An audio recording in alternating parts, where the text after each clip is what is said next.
Class 11th। Next topic है अपने पास में multiplication of A vector by A number. देखो, किसी वेक्टर को जब हम एक न्यूमेरिकल नंबर से अगर मल्टीप्लाई करें तो क्या रिजल्ट आएगा। लेट अस अज्यूम हमारे पास में एक वेक्टर है ए वेक्टर, ठीक है। एक वेक्टर है मेरे पास में ए वेक्टर और इसको मुझे मल्टीप्लाई करवाना है एक न्यूमेरिकल नंबर से। मान लो वो न्यूमेरिकल नंबर क्या ले लिया मैंने, के ले लिया, ठीक है। तो जो इनका मेरे पास में मल्टीप्लाई आएगा, मान लो वो मल्टीप्लाई को मैंने नाम दे दिया बी वेक्टर, ठीक है। क्या नाम दिया, बी वेक्टर। तो इनका मैग्नीट्यूड, मान लो ए वेक्टर का मैग्नीट्यूड ए है और के का मेरे पास में क्या है, के है।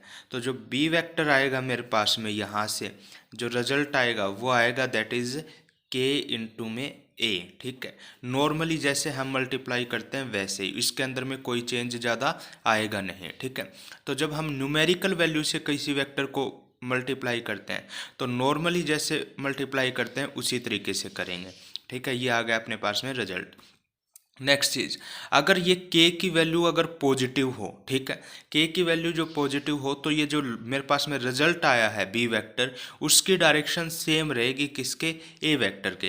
That is if k is positive then b vector has same direction as a vector. अगर मेरे पास में k पॉजिटिव है तो b वेक्टर की डायरेक्शन कैसी रहेगी, जो a वेक्टर की है वही, ठीक है। और अगर k नेगेटिव है तो the direction of b vector, ठीक है, b वेक्टर हैज यहाँ पे then b vector has same direction, ठीक है। b vector has invert direction या अपोजिट डायरेक्शन होगी इसकी, ठीक है, opposite direction as a vector, ठीक है, ए वेक्टर के अपोजिट डायरेक्शन। नेक्स्ट आता है सब्ट्रैक्शन ऑफ वेक्टर, ठीक है। वेक्टर्स को एडिशन हम पढ़ चुके हैं, उसके अंदर में 2 लॉ भी किए थे हमने, ठीक है। नेक्स्ट आता है अपने पास में सब्ट्रैक्शन ऑफ वेक्टर। लेट मान लो मेरे पास में 2 वेक्टर है, ए वेक्टर और बी वेक्टर, ठीक है, और मुझे इनका सब्ट्रैक्शन निकालना है। That is a vector minus B vector, ये वैल्यू निकालनी है मुझे। तो देखो इसी चीज़ को मैं क्या लिख सकता हूँ, that is a vector plus और माइनस का बी वेक्टर, ठीक है। लिख सकता हूँ कि नहीं लिख सकता हूँ, मैंने माइनस को इसके अंदर में ले लिया। जब मैं ब्रैकेट सोल्व करूँगा तो वापस साइन किसका आ जाएगा, माइनस का। अब ध्यान से देखो तो ये मेरे पास में कौन सा रिजल्ट है, ए वेक्टर प्लस में माइनस का बी वेक्टर है कि नहीं है। मतलब मैंने क्या निकाला है, सेम एडिशन लॉ से ही क्या निकाल सकता हूँ मैं, सब्ट्रैक्शन भी निकाल सकता हूँ, ठीक है। तो देखो क्या होता है, let A vector and B vector B 2 vectors, we define A vector minus B vector as the sum of vector A vector and the vector minus of A B, ठीक है। उस तरीके से हम इसका सम निकाल सकते हैं, ठीक। To subtract B vector from A, invert the direction of B vector and add to ए।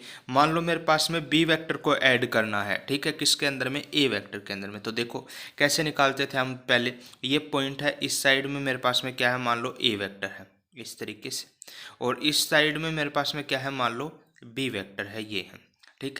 तो एडिशन के लिए तो हम रिजल्टेंट निकालते थे इस डायरेक्शन में। अब मुझे क्या करना है, ये सब्ट्रैक्शन करना है, तो मुझे मतलब इसकी डायरेक्शन क्या कर दूंगा, मैं इन्वर्ट कर दूंगा। तो देखो ये डायरेक्शन अगर ये इस तरीके से है तो इसकी इन्वर्ट डायरेक्शन कौन सी होगी, ये वाली होगी कि नहीं होगी। दैट इज ये आ जाएगा मेरे पास में माइनस ऑफ बी वेक्टर, ठीक। और इनका रिजल्टेंट कौन सा आएगा, दिस वन, ये आ गया इनका रिजल्टेंट, ठीक है, क्योंकि पहला लोग्राम कहाँ बनेगा, यहाँ बनेगा, ठीक है, इस तरीके से। तो ये जो वैल्यू आएगी वो क्या आएगी, A vector minus of B vector, ठीक है, कोई दिक्कत नहीं इसके अंदर में। नेक्स्ट आपके पास में घर के लिए कुछ क्वेश्चन है। 2 vectors of equal magnitude 5 unit have an angle 60 degree between them. 2 vector हैं जिनका मैग्नीट्यूड सेम है 5 यूनिट और उन दोनों के बीच में एंगल जो है वो है 60 degree. Find the magnitude of, आपको मैग्नीट्यूड बताना है, the sum of the vectors, पहला उनके सम का मेरे पास में magnitude, and second the difference of the vectors, और दूसरा मेरे पास में डिफरेंस, ठीक है। सेम उसी फॉर्मूले से होगा जो हम एडिशन लॉ के अंदर में पढ़ा है हमने, ठीक है।